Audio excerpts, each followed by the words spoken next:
Muy buenas tardes. Primero que nada quiero agradecer al Colegio Americano de Cirujanos, al capítulo chileno y al doctor Michel Bute por la amable invitación a participar en este webinar sobre el rol de la cirugía en el cáncer de la vesícula biliar localmente avanzado. Como probablemente se habrá mencionado en las presentaciones previas, esta es una patología que tiene una alta incidencia en nuestro país y especialmente en la mujer chilena. También es importante mencionar que existe una estrecha relación entre el desarrollo del cáncer y la presencia de cálculos en la vesícula. Y la posibilidad de desarrollar cáncer es mucho más alta mientras más elevada sea la década de la vida en que se resuelve la patología biliar. Ha habido alguna evolución en los paradigmas con respecto a esta enfermedad a través de los tiempos. Inicialmente se pensaba que el cáncer de la vesícula biliar era una patología necesariamente mortal y que cuando ésta se presentaba no habían terapias que pudiesen revertir esta situación. Sin embargo, años más tarde se estableció que algunos pacientes podían mejorarse con la cirugía, pero solo hasta determinados estadios solamente. Como ustedes bien saben, la vesícula biliar tiene varias capas, ¿no? Un epitelio o mucosa que está sentado en una lámina propia, tiene una capa muscular, una capa subserosa y la serosa, ¿no? Estos son los componentes del espesor de la pared vesicular. Para efectos de esta presentación he querido hacer un símil al cáncer gástrico y mencionar que el cáncer localmente avanzado puede ser localmente avanzado intravesicular y esto fundamentalmente referido al grado de compromiso en las distintas profundidades en la pared de la vesícula, como les mencionaba en la diapositiva anterior, y también puede ser localmente avanzado extravesicular, involucrando los órganos que son vecinos a la vesícula, como pueden ser el hígado, la zona periampular, ¿no? Duodeno, estómago, páncreas, colon, omentos, etc. Algunas palabras con respecto al cáncer temprano de la vesícula biliar. Como ustedes bien saben, este grupo de pacientes está conformado por aquellos que presentan un carcinoma in situ, el T1S, o pacientes que tienen un tumor que invade la mucosa y la lámina propia, como el T1A, o tumores que invaden hasta la capa muscular, como el T1B. En este grupo de pacientes, en una revisión del año 2013 de nuestro hospital, logramos recopilar 80 enfermos en esta situación, 24 con un carcinoma in situ, 16 con un cáncer T1A y 40 en el T1B. Todos ellos con una edad un poquito inferior a los 60 años y mayoritariamente mujeres, ¿no? Interesante en estos pacientes el tipo de cirugía que se realizó, ¿no? Ustedes pueden ver aquí que en los pacientes con CA in situ, los 24, la colecistectomía fue la única cirugía que se realizó en ellos, ¿no? En los pacientes T1A, en estos 16 enfermos, en 3 de ellos, es decir, un 19%, se realizó cementectomía 4B y 5 y disección del pedículo hepático. Y en los 40 enfermos con T1B, en 16 de ellos, es decir, el 40%, se hizo una cementectomía 4B5 y disección linfonodal, con un tiempo promedio de alrededor de 1 mes y medio después de la primera cirugía. La morbilidad en este tipo de pacientes es bastante menor, ¿no? Y la mortalidad en este grupo fue de 0 en todo el grupo. Lo interesante en estos pacientes es que el cáncer temprano en la vesícula biliar, en aquellos enfermos en que se hizo resección de los segmentos 4B y 5, en ninguno de ellos, ni en el T1A ni en el T1B, hubo evidencia histológica de presencia de adenocarcinoma de la vesícula biliar. En uno de ellos, de los T1B, se encontró compromiso del conducto cístico que fue necesario resecar para poder completar una cirugía RC. Con respecto a los linfonodos, ustedes ven también que la positividad del linfonodo es cercana a cero en este grupo de pacientes. Solo en un ganglio de los pacientes T1A, de los 48 resecados, se encontró presencia de adenocarcinoma. El seguimiento de estos pacientes fue de un 100%, con una mediana de alrededor de 90 a 100 meses de seguimiento, es decir, un seguimiento bastante considerable en ellos. Encontramos en el largo plazo que los 24 pacientes de carcinoma in situ estaban vivos en el largo plazo. Los 16 pacientes con T1A, 15 estaban vivos y uno había fallecido por una causa no relacionada con el adenocarcinoma. Y en los 40 pacientes del grupo T1B, 38 de ellos, es decir, 95% estaban vivos y 2 habían fallecido como consecuencia de la enfermedad neoplásica vesicular, uno por carcinomatosis y uno por metástasis hepática. En este grupo de pacientes T1B, en estos 40, ¿cierto? Yo les mencionaba que 16 habían sido resecados y 24 no habían sido sometidos a una reoperación. De esto es interesante en este diapositivo resaltar que la sobrevida global de los pacientes no operados alcanzó un 92%, con 2 fallecidos por carcinomatosis peritoneal, con un seguimiento de 98 meses en este grupo, y los pacientes reoperados, la sobrevida global fue de 94 pacientes, con un fallecido por metástasis hepática, con un seguimiento de 92 meses. Cuando uno revisa algunas series, tanto nacionales como extranjeras, se da cuenta que el compromiso linfonodal y el compromiso hepático de los pacientes que son sometidos a reoperación es cercano a 0. Por lo tanto, como conclusión de este estudio, podemos decir que en el cáncer de etapa T1S y T1A, la colecistectomía es y se acompaña de un 100% de sobrevida. En el cáncer de la vesícula T1B, es decir, muscular, la colecistectomía simple se acompaña de 93% de sobrevida y la reoperación para efectuar una cirugía extendida, primero, no produce mayor morbilidad o mortalidad y no se logra una mayor sobrevida. Por lo tanto, no se justifica reoperación ni colecistectomía extendida en este grupo de pacientes con cáncer temprano. Con respecto al cáncer subseroso de la vesícula biliar, es decir, los denominados T2 que invaden el tejido conjuntivo subseroso, hay varias series, tanto nacionales como extranjeras, que muestran que alrededor de entre un 13 a un 30% del total de los cánceres de la vesícula corresponden a cánceres subserosos. Y la sobrevida de estos pacientes varía entre un 33 a un 67%. Ese es el rango de sobrevida, es decir, ya cuando la lesión es subserosa se genera un detrimento importante en la sobrevida global de estos pacientes. En una serie nuestra del año 2014 de 49 pacientes, que son estos, los estudiamos y los agrupamos en tres grupos. El primero, aquellos pacientes con cáncer subseroso vesicular que solamente se le hizo colecistectomía y lo denominamos grupo 1. Aquellos pacientes que se le hizo colecistectomía y luego del análisis histológico de la vesícula se sometió a una segunda operación realizando una segmentectomía 4B y 5 más linfadenectomía del pedículo, lo denominamos grupo 2. Y al grupo 3, aquellos pacientes que teníamos sospecha preoperatoria de cáncer de vesícula y que se hizo como cirugía inicial la segmentectomía 4B y 5 más linfadenectomía del pedículo. Estos pacientes constituyen 22 en el grupo A, 16 en el grupo 2 y 11 en el grupo 3. La mayoría, como es de esperar, masculina y con una edad, femenina y con una edad poquito superior a los 60 años.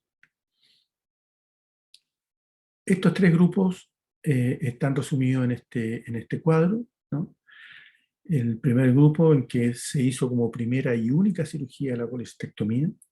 El grupo 2, en el que se hizo como primera cirugía una colecistectomía y una segunda cirugía, la segmentectomía 4B y 5 más disección linfonodal. Y en el grupo 3, en aquellos que como única cirugía se hizo la colecistectomía extendida en estos pacientes.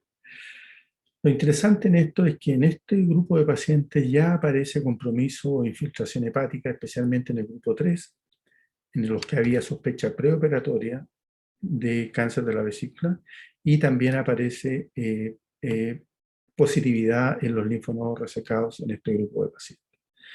Y también la sobrevida de los pacientes se ve deteriorada con alrededor de un 50% de sobrevida en estos grupos en promedio, ¿no? 60 en el grupo 1, 55 en el grupo 2 y 35 en el grupo 3, cosa esperable porque si ya hay evidencia preoperatoria de eso, de cáncer de vesícula, es porque probablemente la enfermedad es mucho más avanzada. Por último, algunos aspectos sobre el cáncer de la vesícula ya cuando la infiltración va más allá de la vesícula misma. Se mencionaba hace un tiempo atrás que la cirugía en este tipo de pacientes no tenía un beneficio real porque en esta diapositiva que pertenece al doctor Derek Zavala, la evolución de los cánceres serosos era muy similar a la evolución natural de la enfermedad. De modo que estos enfermos con enfermedad extravesicular puede haber compromiso del hígado, del duodeno, del estómago, colon, intestino, páncreas o mentos, ¿no? Que en la clasificación son denominados T3, ¿no? En este grupo de pacientes sabemos que si hay metástasis a distancia o cualquier tipo de metástasis a distancia, incluso la linfonodal, la cirugía no tiene ningún rol en este grupo de pacientes, ¿no? Y que cuando hay compromiso ganglionar, este tiene que ser solamente regional y aunque sea del pedículo, también afecta en forma significativa la sobrevida, como yo le mostraré en un diapositivo más adelante.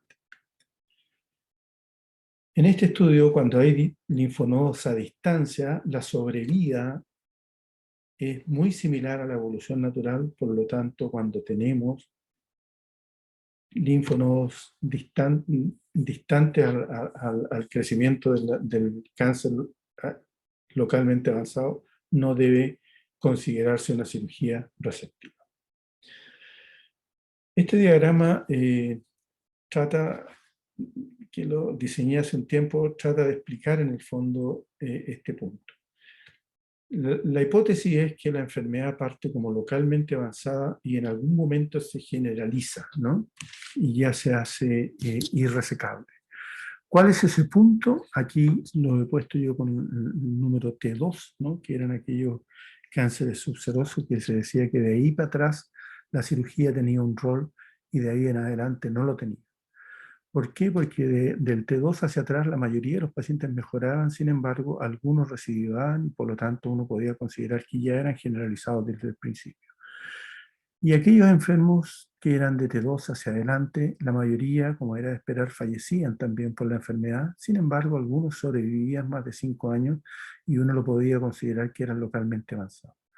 Y esto probablemente determinado por una biología tumoral diferente que es desconocida por nosotros hasta ahora. Afortunadamente tenemos algunas herramientas en el último tiempo que nos ayudan en el fondo a tomar una decisión en este sentido. Uno puede encontrar grandes masas en la zona vesicular o perivesicular y uno puede asumir que este paciente puede tener una enfermedad ya generalizada. Sin embargo, con el PET scan nos puede decir que la enfermedad es fundamentalmente localmente avanzada y nos puede ayudar en la toma de decisiones.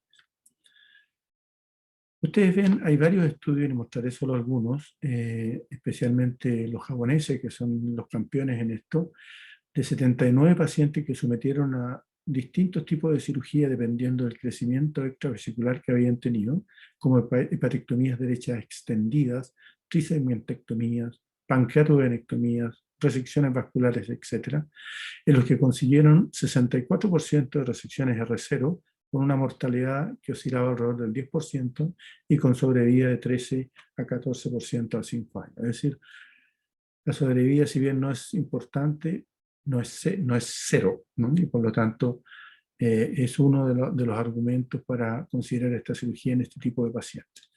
Otro estudio americano, un estudio de 12 años, ¿no? De 99 pacientes, 73% de ellos en etapa 3B o 4, 38 resecciones R0, 17 resecciones del lecho, 9 segmentectomías 4B y 5, 9 batectomías derechas extendidas, una pancreatovenectomía, 22 resecciones de la vía biliar, con mortalidad perioperatoria de 2%, morbilidad de alrededor de la mitad de los enfermos y sobrevidas de 35% a 5 años. Ustedes ven que este estudio tiene bastante mejores resultados que el anterior que hemos visto. Ahora, ¿cómo tomar esta decisión? No es fácil, en el fondo. Lo que uno debe buscar es que la cirugía que vamos o pretendemos lograr debe ser una cirugía R0. Y el tipo de cirugía que vamos a hacer va a depender de acuerdo al tipo de crecimiento local que esta enfermedad tenga. Los pacientes que tienen cáncer fundamentalmente del fondo probablemente crecerán hacia el hígado. Aquellos que se desarrollan a partir del bacinete probablemente crecerán hacia la vía biliar y obligará a hacer resecciones de la vía biliar cuando esto se pueda. La cara serosa, probablemente compromiso de la zona periampular, ¿no? Duodeno, estómago, páncreas, colon. Y la cara hepática probablemente crecimiento hacia el hígado. Ahora, ¿cómo hacer el balance en esto? Es importante saber qué es lo que queremos conseguir. Y lo que pretendemos conseguir es cirugías R0. Y para conseguir eso, ¿cuáles son los riesgos que se asumen? Que son la morbilidad y la mortalidad. Que cada vez es mucho mejor con respecto a las series históricas. Es decir, cada vez los equipos están más entrenados en hacer grandes hepatectomías o resecciones de otros órganos del abdomen con morbilidad y mortalidad bastante baja. Y eso, por supuesto, dependerá de la experiencia de los grupos y la opinión del paciente si está dispuesto a ser sometido a este tipo de cirugía. Otros estudios para mostrarle y reforzar esta idea de memoria es lo que tenía un estudio retrospectivo del año 95 al 2005 que incluyó 435 pacientes, 136 de ellos operados, 60 pacientes T3 con sobrevida media de 19 meses y de 12 meses cuando no se lograban resecciones R0. Es decir, este factor R0 es fundamental para lograr los resultados que uno pretende buscar en estos pacientes.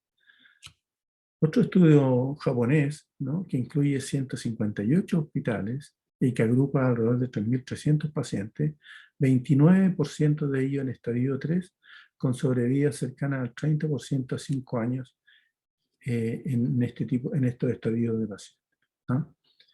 Otro estudio multicéntrico, retrospectivo también, del año 94 al 2003, ¿no?, que incluye un poquito más de 4.000 enfermos, con sobrevida a los 3 y 5 años de 62 y 42% cuando no hay ganglios comprometidos, y que cuando sí los hay, la sobrevida tanto a los 3 como a los 5 años cae prácticamente a un tercio. Es decir, el compromiso linfonodal es relevante en el pronóstico de esta enfermedad.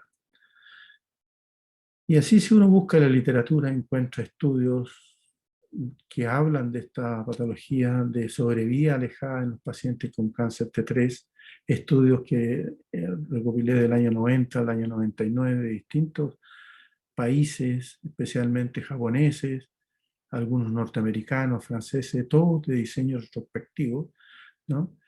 Y estudios del 2000 al 2010, también de Japón, indios, estudios internacionales, norteamericanos, chinos, todos de diseño retrospectivo, con sobrevidas que van desde 0 hasta un 30%. Es decir, la elección de los pacientes es relevante en lo que uno pretende conseguir en el largo plazo. Y esa fórmula todavía no la tenemos mientras no conozcamos la biología tumoral con mayor precisión. Esto corresponde a una serie del grupo nuestro del año 95 al 2012 que incluye a 53 pacientes en que le hicimos un espectro bastante amplio de cirugías dependiendo del crecimiento local de la enfermedad, con hepatectomías mayores, hepatectomías derechas, resecciones de vía biliar, hepatectomías asociadas a pancreatovenectomías, oforectomías, etc., fulguración de algunas metástasis incluso. Es decir, un espectro bastante amplio de enfrentamiento en estos enfermos. Son complicaciones quirúrgicas esperables para este tipo de cirugías, ¿no?